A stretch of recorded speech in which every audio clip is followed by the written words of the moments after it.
नमस्कार। चंद्रकांत भाई भट्ट। अगर पूरा विश्व का धर्मों का अभ्यास किया जाए तो धर्म तो था ही नहीं, भगवान तो था ही नहीं, लेकिन इंसान की सोच ने धर्म भी बना लिया, इंसान की सोच ने भगवान भी बना लिया और भगवान को मंदिरों में बिठाकर, गिरजा घरों में बिठाकर, मंदिर मस्जिद गुरुद्वारों में बिठाकर हमने स्तुति करने की चालू कर दी। और ये ज़्यादा व्याप्त जो समाज में हैं वो किस में मैंने देखा कि ज़्यादातर एक्सप्लॉइटेशंस जो समाज में होता है धर्म के नाम, राजकारण के नाम, वो समाज में गरीब लोग जो होते हैं, मजबूर लोग होते हैं, उसका धर्मांतरण होता है, उसकी सोच बदली जाती है, क्योंकि उसकी सोच को बदलना बहुत ही सरल होता है। उसमें दो चीज़ होती हैं, अंधश्रद्धा, अज्ञानता, और दूसरी गरीबाई यानी मजबूरी। अगर दो चीज़ इकट्ठी हो जाए तो धर्मांतरण सरल हो जाता है। और आज पूरा विश्व में जो धर्मांतरण की प्रक्रिया है, या तो तन से, धन से, मन से, या तो उसको डर से धर्मांतरण किया जाता है। पूरा विश्व आज धर्म के नाम डरा हुआ है और जहाँ जहाँ आप देखेंगे तो ये या तो धर्मांतरण तलवार की धार पर किया गया है, धर्मांतरण आर्थिक मदद इन इंसानों को जो मजबूर हैं उनको देकर धर्मांतरण किया गया है। और ज़्यादातर हमने देखा कि धर्मांतरण आदिवासी लोग, गरीब लोग, जो लोग शिक्षित नहीं हैं, इन लोगों में। आज केरल सबसे बड़ा उदाहरण है कि जहाँ लिटरेसी होने के बावजूद 100% लिटरेसी है, वहाँ 100% धर्मांतरण हो गया है।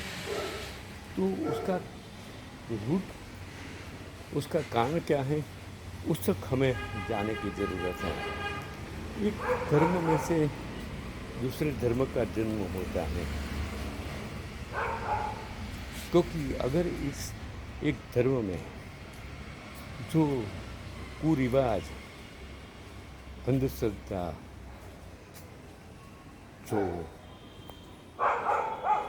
मैं ये कहता हूँ कि जिस धर्म में इंसान को मारकर प्रसादी देने की प्रथा थी,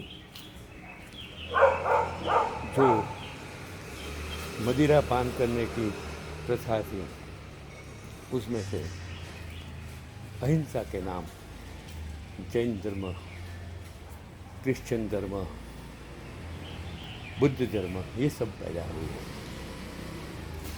उसका मूलभूत कारण कि जब इंसान का ही वध करे तब मेरी समझ में ये आता है कि वो दूसरे धर्म का जन्म होता है, ऐसा मेरा मानना है।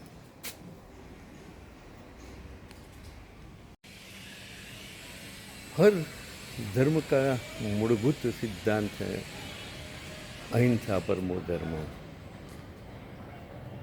लेकिन अगर हम ईश्वर की बात करते हैं, हम नेचर की बात करते हैं, तो क्या इस नेचर में, इस पृथ्वी पर अहिंसा शक्य है?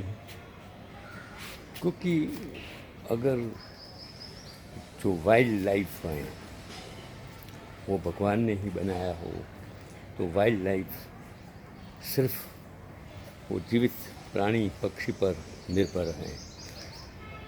शाकाहारी, मांसाहारी, मिश्राहारी, 3 प्रकार के जो हमने अलग अलग,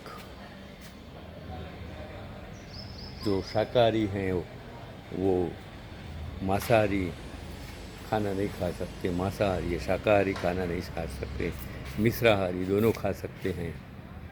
और मनुष्य तो उन दोनों में है, मिश्राहारी है।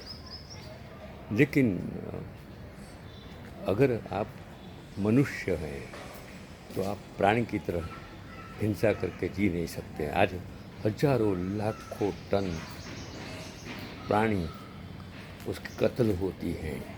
एनिमल्स, फिशिश, इंसेक्ट्स सब की कत्ल रोज़ लाखों टन होती है। तो मानवता की तो बात ही कहाँ आती है, इंसानियत की बात कहाँ, धर्म की बात कहाँ आती है। धर्म कभी भी आपस में बैर करना नहीं सिखाता। फिर भी युद्ध होते थे, राजाशाही थी उस ज़माने में, तो कितने लोग मर जाते थे। और उसकी तो वजह से जो सम्राट अशोक ने बौद्ध धर्म अख्तियार किया, और बुद्ध धर्म का मूलभूत सिद्धांत था अहिंसा। इसके लिए उस ज़माने में जो सनातन धर्म हिंदू धर्म कहलाता था, वो उसकी वजह से जो बुद्ध धर्म का विकास हुआ। लेकिन वो बुद्ध धर्म जहाँ भारत में पैदा हुआ वहीं से ख़त्म हो गया, और वहीं से चीन, जापान, इंडोनेशिया अलग देशों में चला गया। वहाँ है, भारत में नहीं है। जो धर्म जहाँ से पैदा हुआ अगर वहाँ से ही खत्म हो जाएगा तो धर्म का मतलब क्या होगा। छोटे छोटे कितने सारे धर्म दुनिया में हैं, उसकी मूलभूत एक धर्म से दूसरे धर्म में पैदा होने की जो और फिर ख़त्म हो जाता है, क्योंकि उसका जो फॉलोवर्स होता है, उसके जो धर्मगुरु होते हैं, उसका उपयोग सिर्फ निजी स्वार्थ के लिए करते हैं। और इसके लिए शंकराचार्य ने भी 4 मठ स्थापित किए थे, वो आप सब जानते हैं। मेरा आज का कहने का मतलब ये है कि हम अहिंसा की बात करते हैं, लेकिन सच में हम अहिंसा में जी रहे हैं, वो मैं आप पर छोड़ देता हूँ।